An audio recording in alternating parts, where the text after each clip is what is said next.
Lucas, chapitre 12.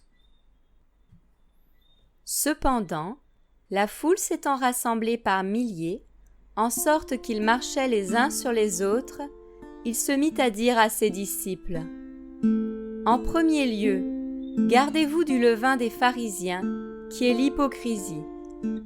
Mais il n'y a rien de couvert de tous côtés qui ne doivent être découverts, ni de secrets qui ne doivent être connus.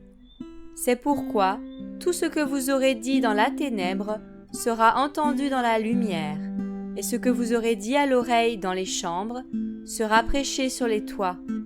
Mais je vous le dis à vous, mes amis, ne craignez pas ceux qui tuent le corps, et qui après cela ne peuvent rien faire de plus. Mais je vous montrerai qui vous devez craindre. Craignez celui qui, après avoir tué, a le pouvoir de jeter dans la géhenne.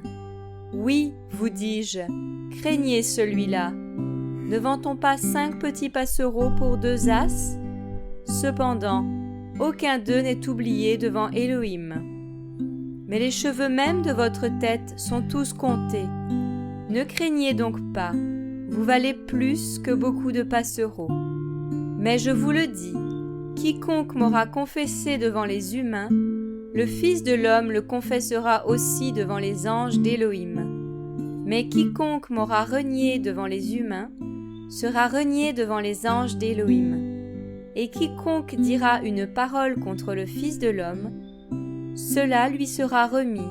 Mais à qui aura blasphémé contre le Saint-Esprit, cela ne sera pas remis.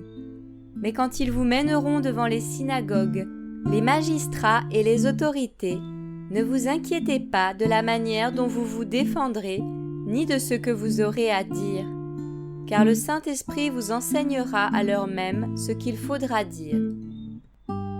Et quelqu'un de la foule lui dit : Docteur, dis à mon frère qu'il partage avec moi l'héritage.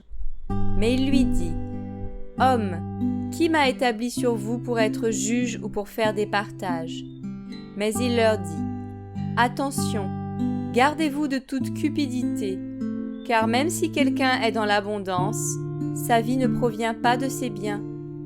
Et il leur dit une parabole en disant : Les champs d'un certain homme riche avaient beaucoup rapporté. Et il raisonnait en lui-même en disant : Que ferai-je, car je n'ai pas où recueillir mes fruits ? Et il dit : Voici ce que je ferai. J'abattrai mes greniers, j'en bâtirai de plus grands, j'y amasserai tous mes fruits de la terre et toutes mes bonnes choses, et je dirai à mon âme : Âme, tu as beaucoup de bonnes choses en réserve pour de nombreuses années. Repose-toi, mange, bois et réjouis-toi. Mais Élohim lui dit : Insensé, cette nuit même on te réclame ton âme. Et ces choses que tu as préparées, à qui seront-elles ? Il en est ainsi de celui qui accumule une richesse pour lui-même et qui n'est pas riche en Élohim.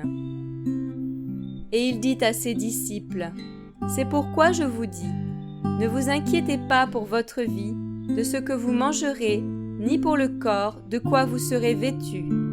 La vie est plus que la nourriture, et le corps est plus que le vêtement. Observez les corbeaux, parce qu'ils ne sèment ni ne moissonnent, et ils n'ont pas de cellier ni de grenier, et cependant Élohim les nourrit. Combien ne valez-vous pas plus que les oiseaux ? Et qui de vous, par ses inquiétudes, peut ajouter une coudée à sa stature ? Si donc vous ne pouvez pas même la moindre chose, pourquoi êtes-vous inquiets du reste ? Observez comment croissent les lys. Ils ne travaillent ni ne filent. Et cependant, je vous dis que Shelomo même, dans toute sa gloire, n'a pas été vêtu comme l'un d'eux. Mais si Élohim revêt ainsi l'herbe qui est aujourd'hui dans les champs et qui demain est jetée dans le four, à combien plus forte raison vous, gens de petite foi ? Et vous, ne cherchez pas ce que vous mangerez et ce que vous boirez, et ne soyez pas inquiets, car toutes ces choses, ce sont les nations du monde qui les recherchent.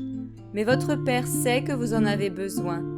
Mais cherchez plutôt le royaume d'Élohim, et toutes ces choses vous seront données par-dessus.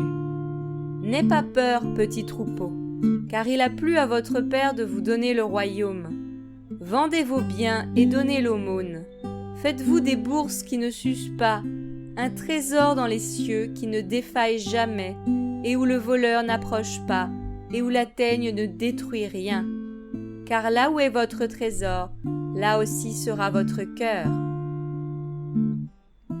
Que vos reins soient sains et les lampes allumées, et vous, soyez semblables à des gens qui attendent leur Seigneur, quand il reviendra des noces, afin que quand il arrivera et qu'il frappera, il lui ouvre aussitôt. Bénis sont ces esclaves que le maître, à son arrivée, trouvera en train de veiller.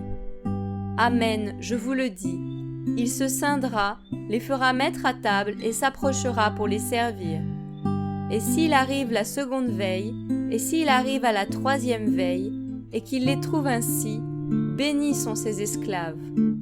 Or, sachez ceci, que si le maître de la maison savait à quelle heure le voleur vient, il veillerait et ne laisserait pas percer sa maison. Vous donc aussi, soyez prêts, parce que le Fils de l'homme vient à l'heure que vous ne pensez pas. Mais Pétros lui dit, « Seigneur, dis-tu cette parabole pour nous ou aussi pour tous ?» Mais le Seigneur dit, « Quel est donc le gestionnaire fidèle et prudent que le Seigneur établira sur ses domestiques pour donner la nourriture au temps convenable ?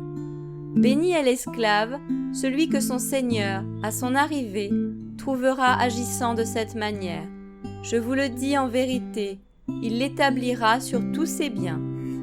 Mais si cet esclave dit en son cœur, « Mon Seigneur tarde à venir », s'il se met à battre les serviteurs et les servantes, à manger, à boire et à s'enivrer, le Seigneur de cet esclave viendra le jour où il ne s'y attend pas et à l'heure qu'il ne connaît pas, et il le coupera en 2 parts, et lui donnera sa part avec les incrédules.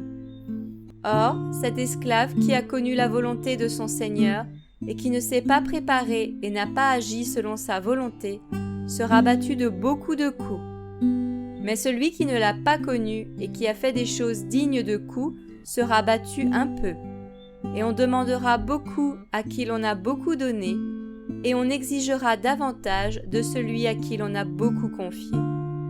Je suis venu jeter un feu sur la terre, et qu'ai-je à désirer s'il est déjà allumé ?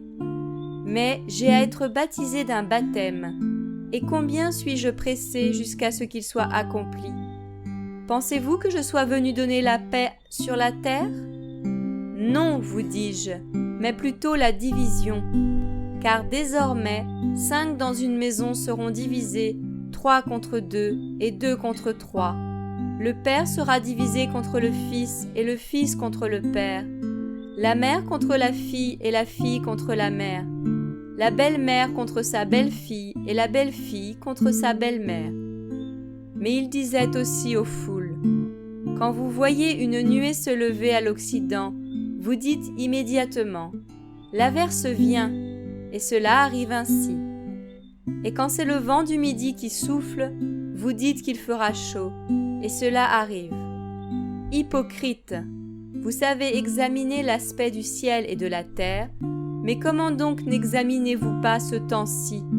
Et pourquoi ne jugez-vous pas aussi par vous-même de ce qui est juste ?